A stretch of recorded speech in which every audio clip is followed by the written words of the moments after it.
अवधूत चिंतन श्री गुरुदेव दत्त श्री स्वामी समर्थ। सध्या श्रावण महिना चालू आहे। या श्रावण महिन्यामध्ये अनेक घराघरांमध्ये अनेक प्रकारची पारायण केली जातात। त्यातलं अतिशय महत्त्वाचं पारायण ते म्हणजे गुरुचैत्राचं पारायण।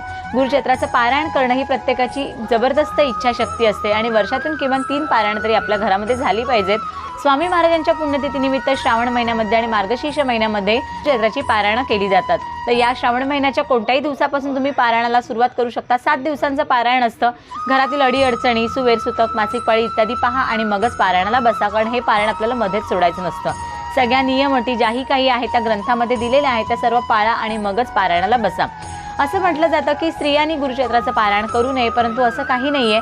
दिंडोरी प्रणित स्वामी समर्थ केंद्रातला गुरुचैत्राचा जो ग्रंथ आहे तो स्त्रियांनी वाचण्यास काहीच हरकत नाहीये, कारण मूळ ग्रंथामधल्या ज्या काही ओव्यांमुळे स्त्रियांना त्यावेळी त्रास होत होता, तर त्या ज्या ओव्या आहेत त्या या दिंडोरी प्रणित स्वामी समर्थ केंद्रातल्या ग्रंथामधून वगळण्यात आल्या आहेत। त्यामुळे हा